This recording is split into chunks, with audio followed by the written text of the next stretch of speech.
PEGI 16.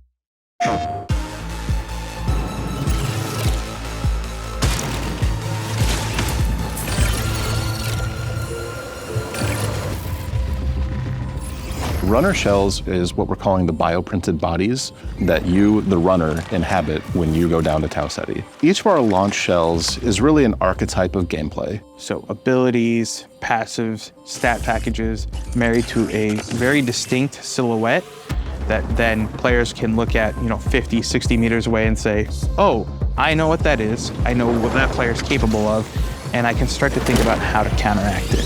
One of the things we really want to do from the build crafting side is making sure that we're providing people ingredients instead of giving them a recipe. Figuring out what you want for your build that is unique, and you do that across cores, you do that across implants, you do that across weapon mods.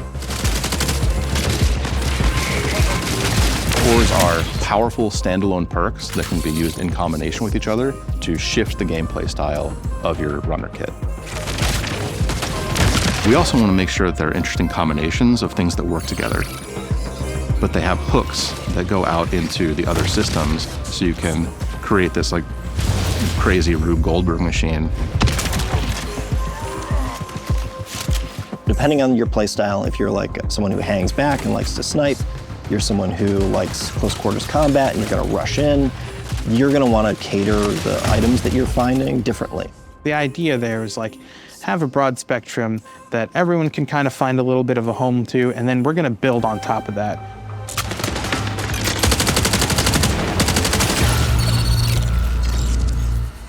Destroyer is aggressive, brutal, wears a modified, futuristic version of the Mjolnir armor from the original trilogy. The shell is designed to get into the fight as fast as possible and stay there.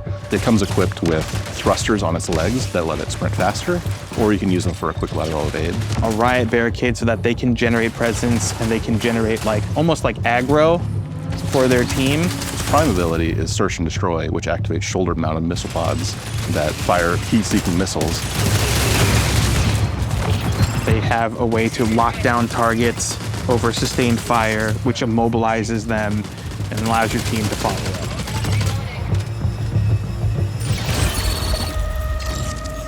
up. Our Assassin Shell is built for players that like to play slow and quiet. It's very much a classic, backline infiltrator.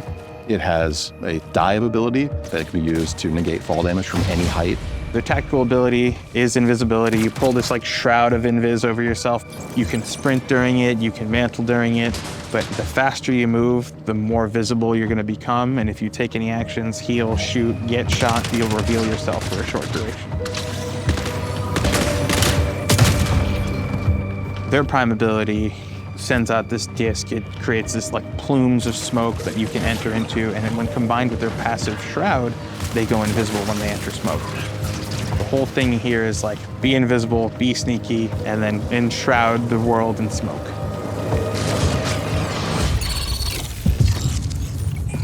Originally, Recon was called internally Fun Police. That really is the core kind of fantasy. It's about hunting people down, it's about playing detective. If you want to find all the assassin shells on the map, Recon is the shell you want to use. It comes with a tracker drone that you can toss out a little spider friend that crawls along the ground and will track towards enemies and explode.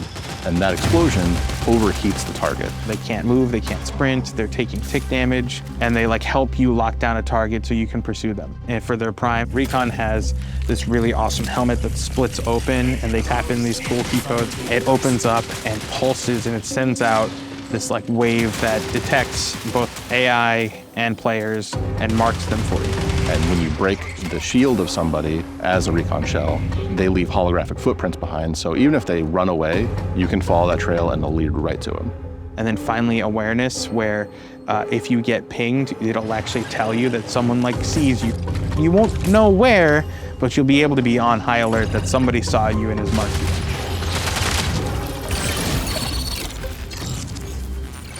Vandal is our shell that is, just by its very nature, more agile than our other shells. It has microjets that let it do a double jump. It has a power slide that goes much further than our normal sprint slide. Their prime overloads their movement system so they can commit and chain all those actions together. They're about getting in and out, causing chaos. The arm cannon for Vandal unfolds and you find a big-ass gun barrel inside. You can use it to knock people out of cover. You can use it to knock people off of buildings, which is way more fun than knocking them out of cover. The number of times we've knocked people off of field maintenance is like, this is a great thing.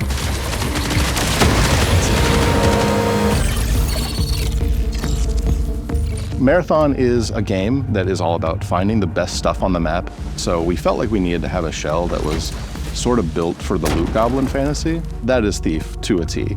Thief's trade ability is X-ray visor, where you flip down your visor, you can see containers through walls, you can see enemies that are within line of sight.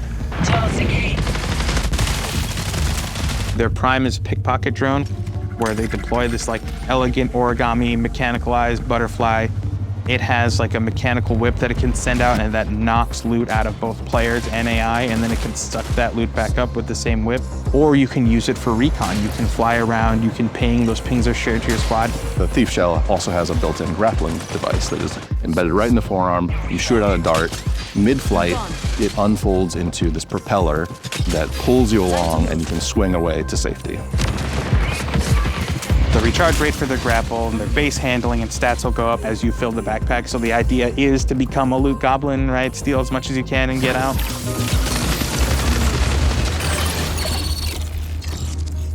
The Triage shell is our shell for support players. If you want to keep your allies kicking so they can kick back, we have Triage for you.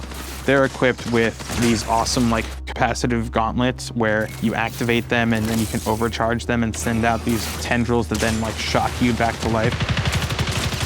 Their tactical ability, they actually have these giant drones attached to the legs and they pull them out, and it's a little buddy, he's got a little face, and you give him a high five and send him on his way, and he'll come and hover over your shoulder and provide you with shields and health. Triage is really a combat medic, so we knew we needed to give it an ability that was useful for firefights.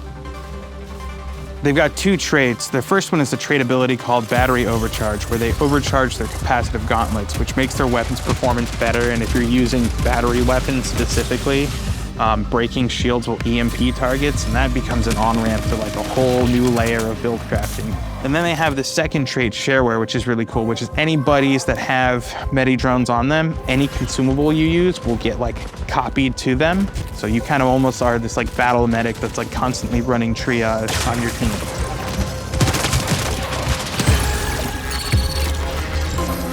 Sometimes you just want to take a breather after a bunch of runs and just kind of go on a run to just see what happens. And Rook is really fun for that. Picking Rook automatically opts you into queuing in solo.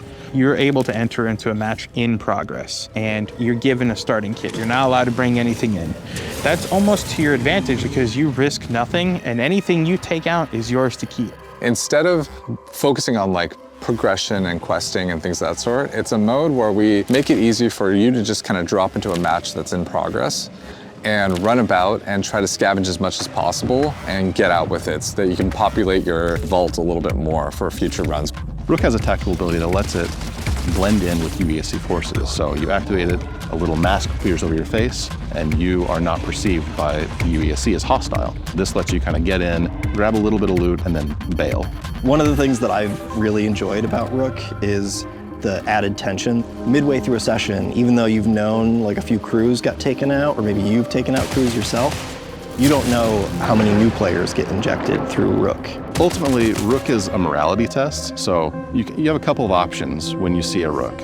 Either you're a decent person and you drop them a piece of loot and let them be on their merry way, or you are a monster and you blast them in the face. And I'm not going to say which one I am. I blasted a lot of Rooks.